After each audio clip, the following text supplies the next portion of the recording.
우리 수요 3일 저녁에 오신 우리 모든 성도님들 주의 은혜가 넘치시는 복된 밤 되시기를 축복합니다.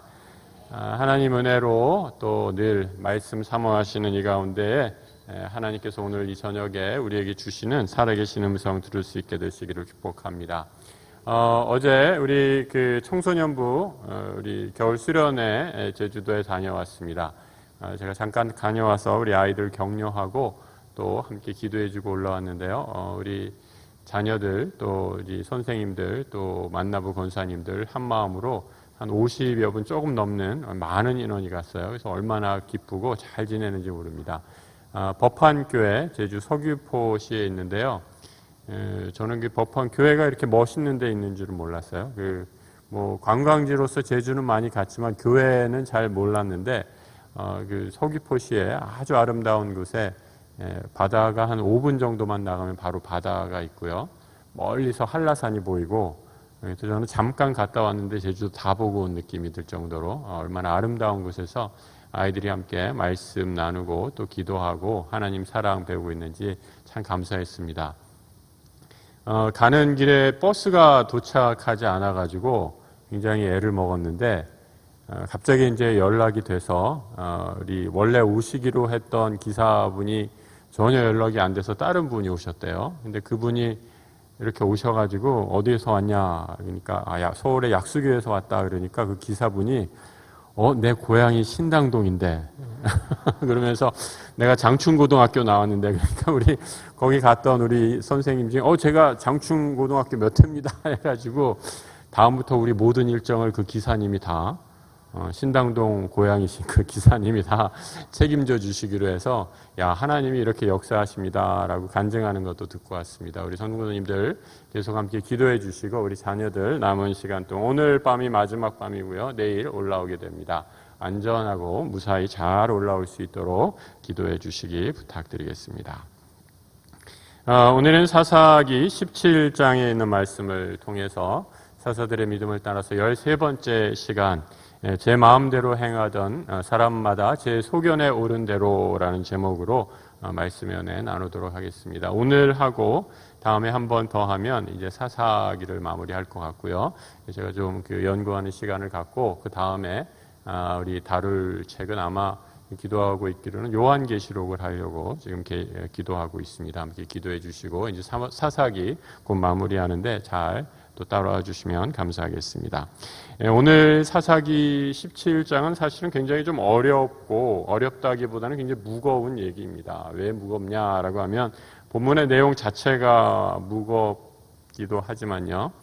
이 종교, 기독교 또 우리 생명을 말하는 종교가 타락하면 어떻게까지 타락할 수 있는가라는 것을 보여주는 아주 적나라한 그런 본문이기 때문입니다. 하지만 우리가 이 본문의 말씀을 통해서 하나님의 음성을 듣고 우리 교회 공동체, 우리 믿음의 생활이 어떠해야 될까라는 것들을 깊이 묵상하고 나갈 수 있는 복된 시간이 되기를 부탁을 드립니다.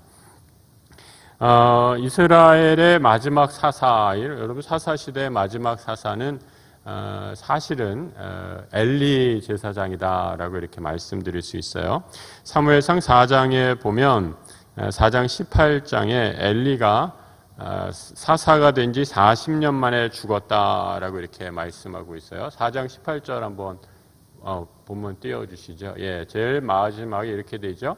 그가 이스라엘의 사사가 된 지 40년이었더라. 이게 사실은 정확하게 얘기하면 이름으로서 사사라는 이름으로서의 마지막 사사는 엘리 제사장이다라고 이렇게 얘기할 수 있어요. 하지만 지난 시간에 말씀드렸던 것처럼 사사의 역할, 그 사사로서의 임무를 마지막까지 한 사람은 삼손으로 끝나게 되고 이제는 이제 사사가 끝난 이후의 시대 엘리 제사장은 이제 사무엘로 넘어가기 때문에 엘리를 사사라고 보기에는 조금 성경에서는 사사라고 얘기는 하지만 이 제사장으로서의 임무를 더 충실히 한 사람이었고 이제 이 공백기 그러니까 사무엘부터 사사인 삼손이 죽고 나서부터 그 시기 한 100여 년의 시간이 어떻게 보면 영적으로 가장 어두운 이스라엘 역사의 침체기였다라고 이렇게 이야기할 수 있습니다.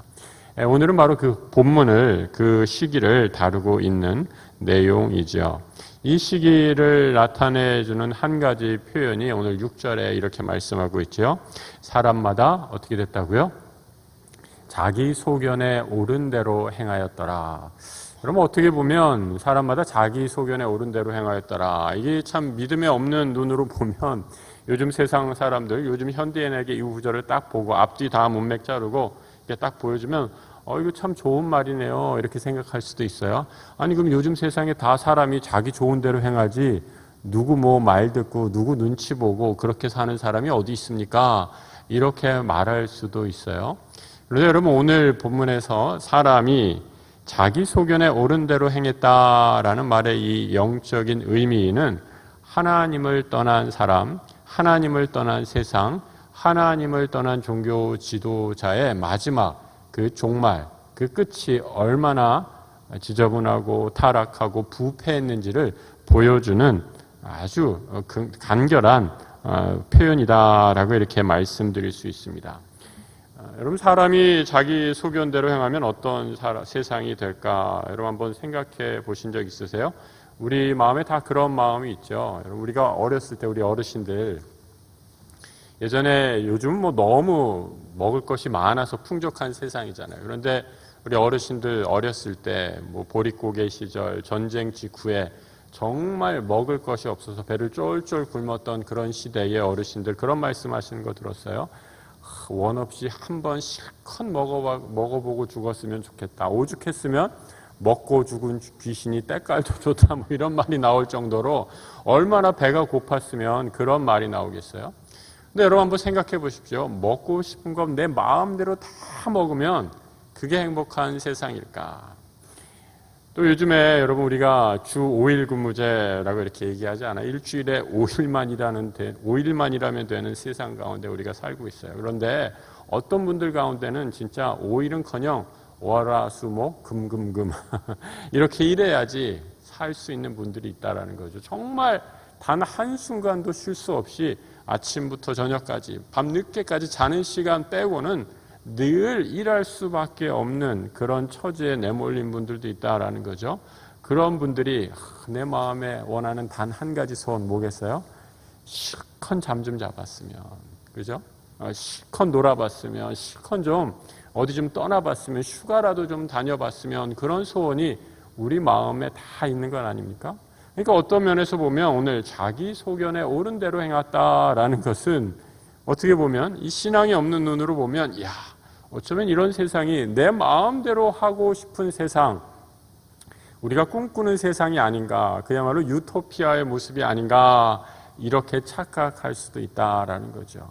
그런데 여러분 성경이 오늘 사사기에서 말하는 세상 모든 사람들 나뿐만이 그렇게 생각 속으로 꿈꾸는 그런 세상이 아니라 그 당시 사사시대의 마지막 그 시대에 사람들이 자기 마음대로 살았을 때 모습이 어떠했는가를 한 가정의 모습을 통해서 보여주고 있습니다. 그 사람이 어떤 사람이었는가? 에브라임 지역에 사는 사람 미가라는 사람이 있었어요. 이 미가의 어머니가 은 1100피스, 그러니까 은을 뭐 이렇게 조각으로 만들었던 것 같아요. 그래서 은이 1100개 정도 되는 조각이 있었는데 그것을 도둑을 맞게 됩니다. 그러니까 이 미가의 어머니가 얼마나 상당한 금액의 그 당시에는 은이 화폐 대신 통용하는 그런 화폐의 단위였던 것 같아요. 은을 사고 파는 그런 시대였는데 1100개나 되는 은을 잊어버렸으니까 얼마나 화가 나고 당황하고 분노했겠습니까? 아니 누가 내 은을 가져가 라고 얘기하면서 어떤 나쁜 놈이 내 은을 훔쳐갔느냐라고 얘기하면서 온갖 저주의 말을 다 했습니다. 아니 이놈 잡히기만 해봐라. 어떤 놈이 감히 내 그 금고에 손을 댔어 하고 막 저주의 말을 있는 말 없는 말 다 했어요. 그런데 나중에 알고 보니까 이 은을 가져간 사람이 누구였어요? 자신의 아들 미가라는 아들이 이 은을 가져갔다라는 거예요. 그러니까 이 미가가 자신의 아들이 그 은을 가져간 거 훔쳐간 거죠. 이것을 알고 나니까 그 어머니가 바로 이렇게 얘기하죠. 2절에 내 아들이 여호와께 복받기를 원하노라 라고 이렇게 얘기하고 있어요. 여러분 우리가 본문 성경에 우리가 쑥 한번 읽었을 때는 이게 어떤 맥락인지 잘 모르겠지만 천천히 읽어보면 야 이게 정말 엄청난 일들이 일어났구나라는 것을 보게 되죠. 그러니까 여러분 부모의 돈을 아들이 말 안 하고 갖고 가면 잘한 것이에요, 못한 것이에요? 제가 너무 어려운 질문 드렸나요? 뭐 100원, 500원 그냥 뭐 식탁 위에 떨어진 거 엄마 이거 나 가져도 돼? 아니면 엄마가 안 계셔서 말 안 하고 가져갔다. 그걸 갖다 나중에 뭐 얘기하면 또 몰라도 은 1100피스 아주 큰 돈이에요. 그 큰 돈을 금고에 놓아둔 그 돈을 아들이 다 말도 안 하고 가져간 거예요. 그건 뭐예요? 도둑질이에요, 도둑질. 예. 우리 어머니들은 다 관대해가지고 아들이 그 정도 가져가도 별로 놀라실 분들이 없는 것 같은데 엄청난 일을 한 거죠. 도둑질을 한 거죠. 그런데 이 어머니는 어떻게 얘기하느냐?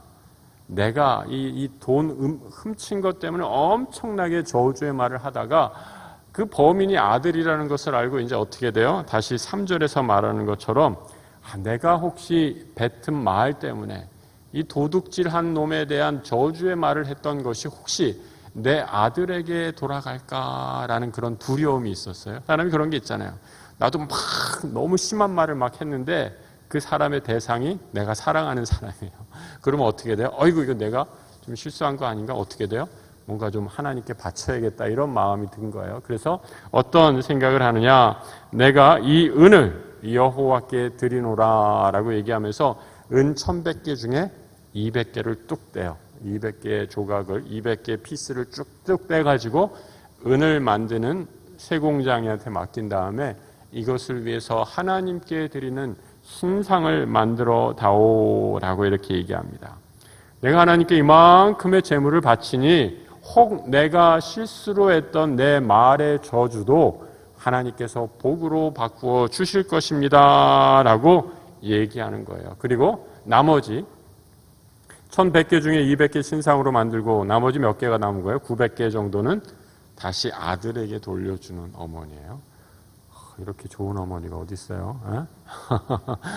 훔쳐갔는 줄 알았는데 아들이 가져간 것을 알고 아들이 가져갔는데 혼내기는커녕 내가 여호와께 복을 받기를 원하노라 라고 얘기하면서 다시 그 아들을 위해 200개로 신상을 만들고 내가 혹시 죄를 범했다면 그 저주가 아들에게 돌아가지 않기를 말하면서 다시 그 나머지 돈은 다 아들에게 주는 어머니.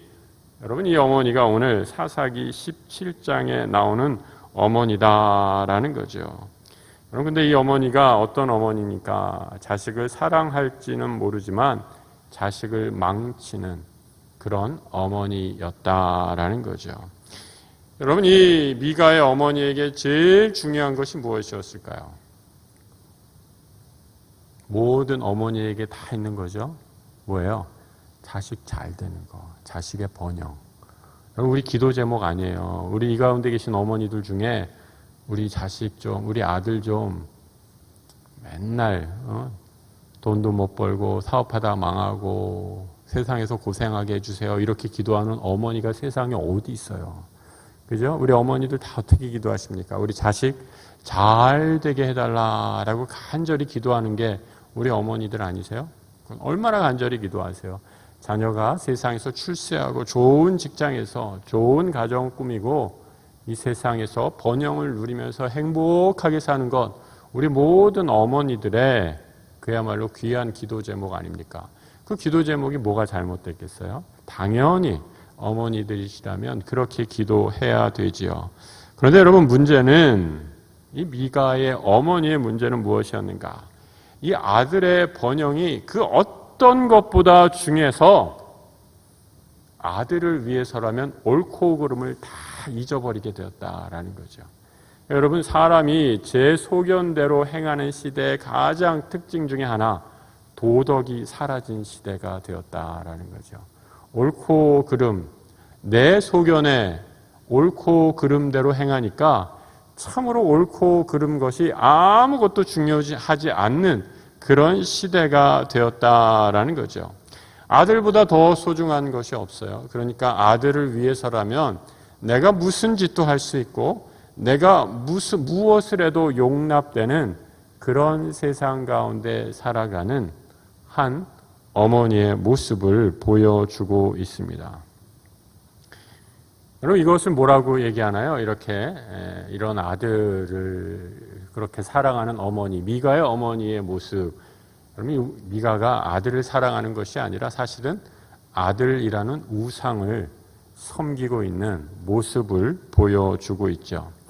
여러분, 우상, 제가 언젠가도 말씀드린 것 같지만 이 우상이 아주 무서운 모습으로 그냥 얼굴을 그냥 우락부락하게 하고 마귀의 탈을 쓰고 우리에게 다가오는 것이 아니라 우상은 참 어떻게 보면 좋은 것이에요. 우리 세상에 있는 꼭 필요한 것, 그런 모습으로 다가옵니다. 우상의 역사는 어떻게 보면 종교의 역사와 함께 해왔다라고 이렇게 얘기할 수도 있어요. 우상은 아주 여러 가지 모습으로 나타나게 되죠. 예전에 아주 고대 시대 때는 어떤 모습이요? 사람들은 자연 현상을 우상으로 섬겼어요. 천둥, 번개를 치고 햇님, 달님들을 우상으로 섬기고 거기에 절했다라는 거죠. 조금 더 시대가 지나면서 이 토테미즘, 정령들, 동물의 영혼들을 섬기기 시작했어요. 왜냐하면 사냥을 시작하면서 저렇게 동물의 강인한 힘이 우리에게 필요해야겠구나라고 하면서 곰을 섬기는 족속이 있었는가 하면 사자를 섬기는 족속이 있었는가 하면 여러 가지 동물의 숭상들을 만들어 놓고 그 동물들을 섬기곤 했다라는 거죠. 여러분, 이스라엘 시대 때는 어떤 신을 섬겼나? 어떤 우상을 섬겼어요?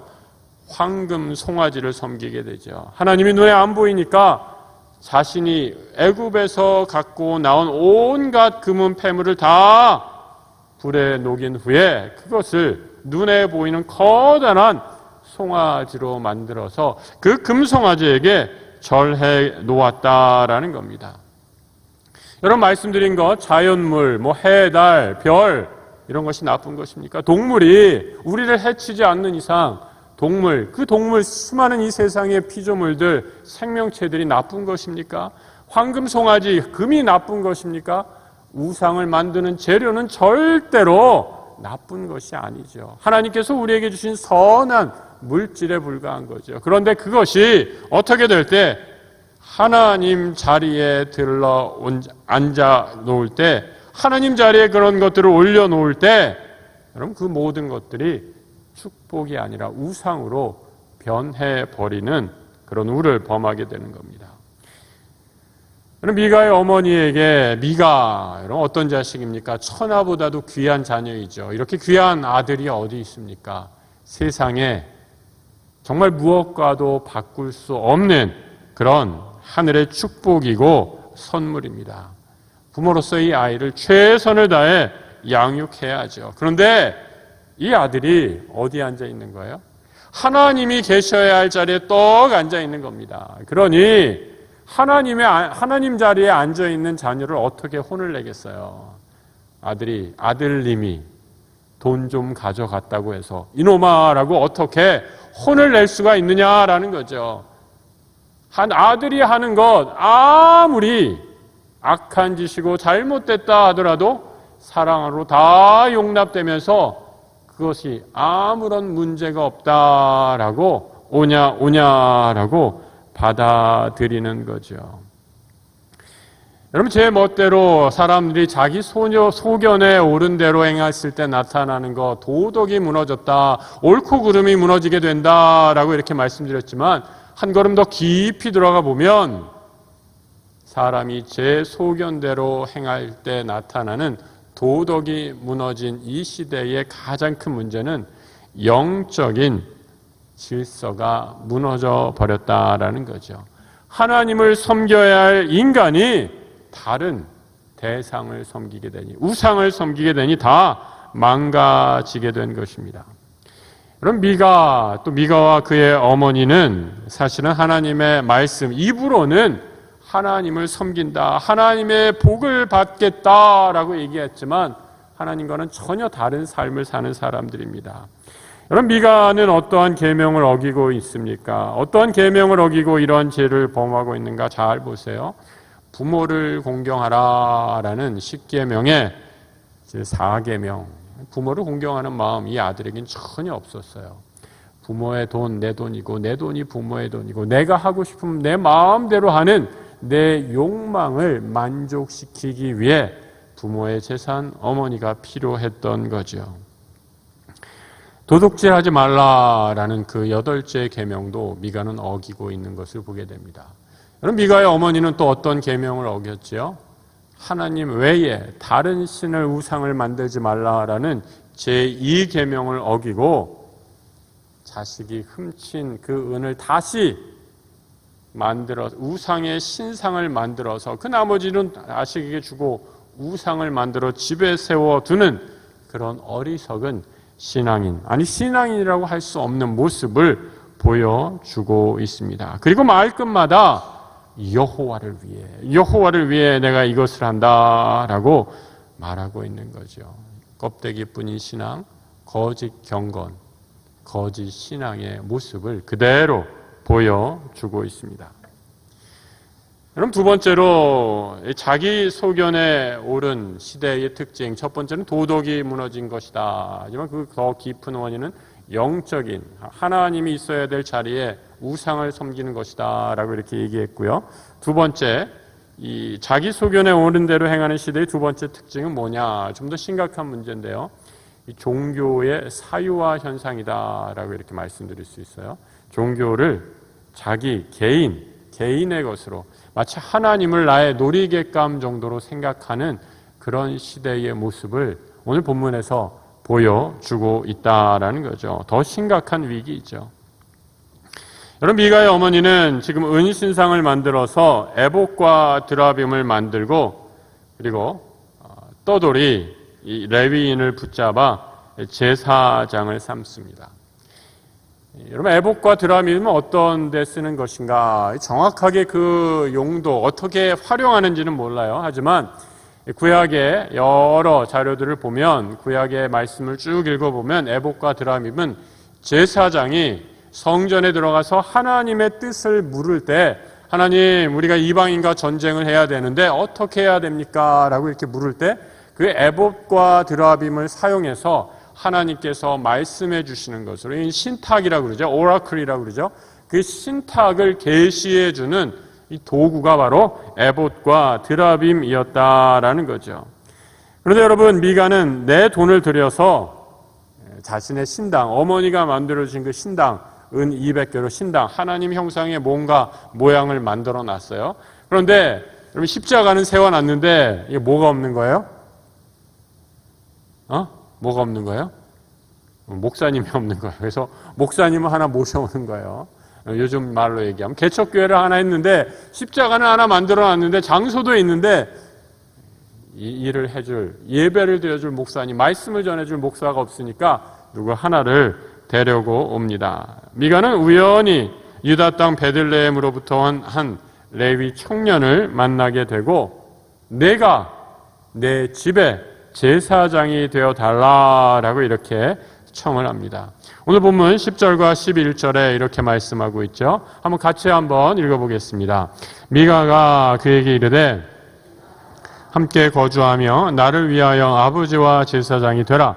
내가 해마다 은열과 의복 한 벌과 먹을 것을 주리라 하므로 그 레위인이 들어갔더라. 그 레위인이 그 사람과 함께 거주하기를 만족하게 생각했으니 이는 그 청년이 미가의 아들 중 하나같이 됨이라. 여러분, 레위인을 청년이었다라고 이렇게 얘기하고 있어요. 여러분, 성경에 보면 구약의 율법에 따르면 제사장 직분을 감당할 수 있는 나이 30세인데 아마 이 청년이 나이 30이 안 됐던 것 같아요. 그러면서 이 청년에 대한 소개를 7절에서 9절에 어떻게 되고 있느냐 이렇게 말씀하고 있어요. 원래 출신은 유다 베들레헴 출신이었다. 레위인인 건 맞아요. 그런데 거기 있다가 어떻게 돼서 집을 떠나옵니다. 그래서 있을 곳, 거주할 곳이 없어서 이 거주할 곳을 찾다가 미가가 있었던 에브라임 지역에까지 오게 되었다라고 얘기합니다. 미가가 어디에서 왔느냐? 나는 베들레헴에서 온 레위인인데 지금 머물 곳을 찾습니다 라고 이렇게 말하자 미가가 아이쿠 맞구나, 너 하나님이 나에게 보내준 사람이구나 라고 생각하면서 내 집에 와서 나와 함께 머물자라고 이렇게 말하고 있는 거죠. 여러분, 우리가 성경을 모르면 얼마나 아름다운 이야기인가, 하나님이 정말 기가 막힐 때에 사람을 보내주시는구나 라고 이렇게 읽을 수가 있어요. 하지만 이 모든 과정들이 하나님의 율법, 하나님이 정하신 말씀으로부터는 완전히 다 어긋나는 일들이었어요. 여호수아 21장을 보면 하나님께서 레위인에게 주신 분명한 거주지가 있습니다. 21장 4절에 이렇게 나와 있어요. 그앗 자손을 위하여 제비를 뽑았는데 레위 사람 중 제사장 아론의 자손들은 유다 지파와 시몬 지파, 베냐민 지파 중에서 제비 뽑은 대로 열세 성읍을 받았다라고 얘기합니다. 이런 말씀을 맡은 레위인들은 떠돌아다니게 해서는 안 됩니다. 말씀에 집중하고 연구할 수 있도록 그 모든 지파들이 서로 힘을 합해서 하나님께서 지정해 주신 성읍에 머물 수 있도록 책임을 져야 한다라는 거죠. 그런데 이 13성읍 중에 모든 각 지파가 레위인이 거할 13성읍을 마련해라 라고 하는데, 이 성읍 중에 베들레헴이라는 성읍은 그 이름에 없는 것을 보게 됩니다. 그러니까 이 청년, 레위 청년 자체는 벌써부터 하나님의 명령을 어기고 마음대로 떠돌아다녔던 그런 정체불명의 거짓 종교인이었다라는 것을 알 수 있게 되죠. 우리 신명기 18장 6절에서 7절을 보면 레위인이 하나님이 정하신 성읍을 떠날 때에는 분명한 이유가 있어야 돼요. 이렇게 말씀하고 있습니다. 이스라엘 온 땅 어떤 성읍에든지 거주하는 레위인이 간절한 소원이 있어 그가 사는 곳을 떠날지라도 여호와께서 택하신 곳에 이르면 여호와 앞에 선 그의 모든 형제 레위인같이 그의 하나님 여호와의 이름으로 섬길 수 있다라고 말씀하죠. 레위인이 떠나는 경우 단 한 가지, 하나님께서 주신 간절한 소원, 그 소원을 따라서 소원을 두고 행하시는 하나님의 명령을 따라서만 옮길 수 있지, 함부로 자신에게 주신 그 직분, 그 거처를 옮기는 것이 허락되지 않았던 사람이었다라는 겁니다. 그런데 오늘 본문의 청년 레위는 어떤 사람이었습니까? 유다 지파에 속하면서도 그 지파에 배분한 성읍, 그 땅에 거하지 않았던 사람입니다. 베들레헴을 떠나서 자기 마음대로 떠돌아다니던 유랑인이었다라는 거죠. 말씀의 의무를 전혀 실천하지 않는 그런 사람의 모습이었다라는 거죠. 젊은 레위인은 당장 먹고 사는 것이 없어서 은 10조각 의복에 자신의 거처와 먹을 것을 주겠다 제안하는 레위의 말을 듣고 그곳에 머문다라는 거죠. 이스라엘 공동체의 목자여야 할 제사장이 거룩한 부르심을 망각하고 어느 한 사람의 사유화된 목자로 전락해 버리고 만 것입니다. 여러분, 구약의 제사장은 원래 모든 백성들이 헌물을 가지고 나온 그 제물의 10의 1을 통해서 생활을 하도록 되어 있습니다. 그래서 제사장이라는 사람은 모든 이스라엘 백성의 공복, 퍼블릭 서번트가 되는 거예요. 어떤 한 사람의 종이 아니라 모든, 가장 중요하게는 하나님의 종이죠. 하지만 더 나아가 모든 공동체를 섬기는 그런 공복이어야 한다라는 거죠. 그런데 오늘 본문에서 청년 레위 제사장은 미가가 고용한 개인의 사적인 고용한 종이 되고만 것이다라는 거죠.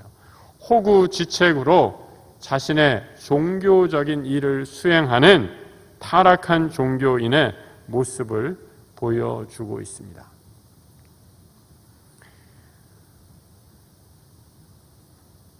여러분, 우리 교회는 건강한 교회입니다. 왜 그런지 아세요? 오늘 본문에 비추어 보면 우리 교회는 참 건강한 교회예요. 왜요? 어떤 한 분이 헌금 다 내서 교회 운영하고 모든 걸 다 책임지는 그런 교회가 아니기 때문이죠. 우리 모든 성도들이 힘을 합하여 함께 교회를 운영하고 함께 기도하고 함께 섬기기 때문입니다. 그런데 여러분, 어떤 교회는 그렇지 않은 교회들이 있어요. 기업을 크게 하시는 한 사장님이 모든 걸 다 담당하시는 그런 교회가 있어요. 그런 교회는 결코 건강해질 수 없죠. 재물이 있는 곳에 마음이 있다고 여러분 그렇게 돈을 많이 내면 여러분 어떻게 되는지 아십니까? 이 교회는 내 거야 라는 마음이 저절로 들게 돼 있어요. 아무리 아니다라고 해도 저절로 그런 마음이 생긴다라는 거죠.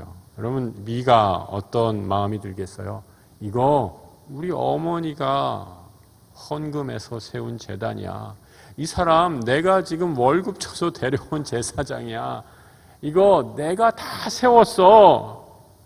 이것이 내 것이야 라는 마음이 당연히 들게 되죠. 그러니 이곳에 하나님의 영이 임할 리가 있겠습니까?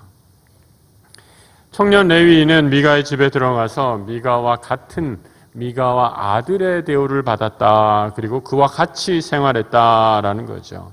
하나님 말씀 듣고 명령 따르기보다 서로의 이익과 필요에 따라서 그야말로 서로가 만족하게 되니 좋았다라는 거죠. 젊은 레위인은 하나님의 제사장이라는 부르심보다 자신이 당장 거처, 집과 음식이 필요했습니다. 미가의 어머니가 아들을 우상으로 삼았다면 미가의 우상은 재물이었습니다. 그럼 미가는 그 재물로 모든 것을 다 할 수 있었죠. 그 많은 재물이 필요했기에 재물이 그의 우상이었기에 그는 어머니의 재산에 자신도 모르게 손을 댔고요. 그리고 그 재물로 청년 제사장을 구해서 하늘로부터 오는 복을 구하고 있습니다. 그럼 미가라는 사람에게 하나님이란 내가 섬기고 교제할, 참으로 내가 사랑할 그런 분이 아니라 나에게 재물을 갖다 주는 복주머니에 불과한 그런 분이었죠. 마지막에 미가는 그리고 이렇게 말합니다. 오늘 본문 13절 한번 같이 한번 읽어볼까요? 이에 미가가 이르되 레위인이 내 제사장이 되었으니 이제 여호와께서 내게 복 주실 줄을 아노라. 여러분, 이게 얼마나 기가 막힌 말입니까? 자신이 무엇을 하는지도 내가 어떤 죄에 빠져 있는지도 모르는 영적인 무지에 빠져 있는 그 시대의 타락한 모습을 아주 적나라하게 보여주고 있습니다. 하나님 말씀이 떠나면 여러분, 이 말씀은 하나의 장식에 불과합니다. 여러분이 내가 아무리 좋아하는 성구, 내가 아무리 좋아하는 성구를 집에 멋지게 액자해서 걸어 놓으셨다 해도 여러분 그 말씀대로 살아가지 못한다면 그 말씀은 장식에 불과합니다. 내가 아무리 좋아하는 말씀을 늘 줄줄줄 암송한다 해도 그 말씀이 내 삶에, 내 머리와 생각과 행동에, 그래서 내 팔과 다리를 움직이는 말씀의 힘으로 역사하지 않는다면 그것도 또한 장식에, 내가 입으로만 외치는 그런 소리에 불과하다라는 거죠. 여러분, 이러한 일은 미가의 시대뿐만 아니라 지금 이곳에서도 얼마든지 일어날 수 있습니다. 그럼 미가, 오늘 우리가 읽어보진 않았지만 이제 사사기 18장에 가면 미가의 몰락이 계속 사사기서에서 계속 그려지고 있습니다. 신상을 세워서 이제 하나님으로부터 계속적인 재물의 복을 받겠노라라는 꿈에 젖어 있게 되죠. 그런데 한 장만 넘어가면, 18장에 넘어가면 그 꿈이 다 무너지게 됩니다. 단 지파, 이스라엘 한 지파 가운데 하나죠. 12지파 가운데 하나인 지파의 사람들이 이 미가의 집에 와서 미가가 세운 에봇과 드라빈 그리고 이 제사장을 다 무력과 힘으로 빼앗아 갑니다. 그리고 그 제사장에게 뭐라고 얘기하느냐? 너 미가라는 개인 제사장으로 사는 게 좋느냐, 아니면 우리 민족의 제사장으로 사는 게 좋느냐, 이렇게 제안을 하죠. 그러니까 당연히 이 청년 제사장은 어떻게 하겠어요? 나 미가 개인으로 사는 것보다 단 지파가 훨씬 크니까 그 단 지파의 제사장으로 살겠습니다 라고 얘기하면서 당장 미가를 버리고 떠나가지요. 돈의 힘으로 우상을 섬긴 미가가 그보다 더 큰 세상의 힘이 나타나게 되자 순식간에 몰락하게 되는 그런 과정을 보여주고 있습니다. 오늘 사사기 17장 전체 1절부터 13절까지 밖에 안 되지만 이 제목, 사람마다 제 소견에 오른 대로 행했다라는 그 시대의 모습을 살펴보았습니다. 첫 번째로 도덕이 무너졌다라는 것이죠. 도덕이 무너졌다 하지만 이것은 영적인 문제다라고 이렇게 말씀드렸습니다. 세상에 참 이게 제일 어려운 것 같아요. 그죠? 이 자리에 계신 분들 다 어머니, 아버지들 되시는데 이 자식 교육 어떻게 해야 되는가? 이 자식의 만큼은 참 이게 한없이 나약해지고 어려워지는 게 우리 부모님들 아닙니까? 여러분들 자식 어떻게 양육하고 계십니까? 참 힘들고 어려운 부분이죠. 하지만 오늘 미가의 어머니 또 미가의 모습을 통해서 어떤 것이 바른 자녀 양육인가라는 걸 좀 깊이 생각해 보시며 우리가 정말 말씀으로 양육한다는 것이 무엇인가라는 것들을 다시 한번 결심하시는 이 시간 되시기 바랍니다. 여러분 잠언서 1장 1절, 잠언서 1장 7절에서 9절 이렇게 말씀하고 있어요. 같이 한번 읽어보겠습니다. 여호와를 경외하는 것이 지식의 근본이거늘 미련한 자는 지혜와 훈계를 멸시하느니라. 내 아들아 내 아비의 훈계를 들으며 내 어미의 법을 떠나지 말라. 이는 내 머리에 아름다운 관이요 내 목에 금사슬이니라. 우리 약수의 모든 가정들 자녀 교육에 있어서 저는 이렇게 하는 것이 저렇게 하는 것이 이렇게 해야만 자녀가 잘 됩니다라고 이렇게 말씀드리고 싶지는 않습니다. 왜냐하면 제가 이렇게 신방 다녀보고 가정의 얘기를 들어보면 정말 너무 다양한 상황들, 형편들이 있어서 그것을 다 한 가지로 얘기하기가 너무 어렵더라고요. 하지만 분명한 가장 큰 원칙, 오늘 본문에서 말씀하고 있는 것처럼 잠언에서 가르쳐주는 것처럼 여호와를 경외하는 것, 그것을 좀 우리 부모님들이 마음에 꼭 새기고 때로는 그 여호와를 경외하는 것에서 어긋나게 되면 때로는 혼내야 되죠. 우리 미가처럼 그대로 놔뒀다가 너무 늦어서 혼내지도 못하고 그냥 우상에 앉은, 하나님 자리에 앉은 우상을 섬기며 살아가는 어리석은 어머니의 모습이 아니라 하나님을 우리 가정의 주인으로 모시고 살아가는 우리 믿음의 가정들 되시기를 축복합니다. 두 번째로 종교가 타락화되면서 사유화된다. 이것이 바로 제 멋대로 자기 소견에 옳은 대로 행하는 시대의 모습이다라고 말씀드렸어요. 어머니에게 자식이 우상이라면 미가는 재물을 우상으로 삼았죠. 그리고 하나님도 이 재물을 얻기 위한 하나의 도구에 불과했다라고 말씀드렸습니다. 그리고 이 재물을 통해 제사장도 교용하고 교회도 세우고 마치 자기가 하나님처럼 살아가는 모습을 보게 되죠. 미가가 세운 타락한 성전의 모습을 보면서 여러분 무슨 생각을 하십니까? 이 시대의 교회의 주인이 누구이신가라는 질문을 우리가 반드시 해야 되죠. 여러분 이 교회 어떠한 교회입니까? 우리 교회는 예수 그리스도를 머리로 모시는 몸된 지체된 교회입니다. 교회의 주인이 예수 그리스도 한 분이심을 꼭 기억하고 우리 교회의 주인 대신 주님을 온전히 섬기기로 다짐하는 우리 교회 공동체 모든 성도들 되시기를 축복합니다. 여러분 교회의 주인이 오직 주님 한 분일 때 우리가 힘을 얻게 됩니다. 어떤 힘이요? 자기 소견에 좋은 대로 행하고 싶은 우리 마음에 있는 악한 본성들이 있거든요. 그런 유혹들을 이길 수 있습니다. 여러분 한번 생각해 보세요. 우리가 많은 사람들, 우리 교회 공동체, 우리 지난 제가 재직 수련회 때도 말씀드렸지만 정말 하나님의 은혜가 아니면 우리가 함께 할 수 없는 사람들이 모인 곳이 바로 이 교회입니다. 그래서 우리가 예수 그리스도만을 바라보지 않으면 교회는 늘 다툼과 분열, 분쟁이 생길 수밖에 없어요. 여러분 왜요? 내가 보기에 좋은데 내가 보기에는 이렇게 해야 되는데 딴 사람은 저렇게 하라고 그러니까 당연히 분쟁이 나고 힘들어지고 싸움이 날 수밖에 없습니다. 그런데 우리가 서로 다른 입장, 다른 시각을 갖고 있다 할지라도 서로가 다른 A와 B가 누구를 바라볼 때 위에 계신 예수 그리스도 하나님 한 분을 바라보고 나아갈 때 여러분 삼각형이 어떻게 됩니까? 쭉 이렇게 예수 그리스도를 바라보고 나아갈 때 꼭지점으로 모아지듯이 우리가 하나 되어서 하나님의 몸된 교회를 섬길 수 있는 힘을 얻게 되고 하나됨을 유지하며 교회의 평안을 이룰 수 있는 것입니다.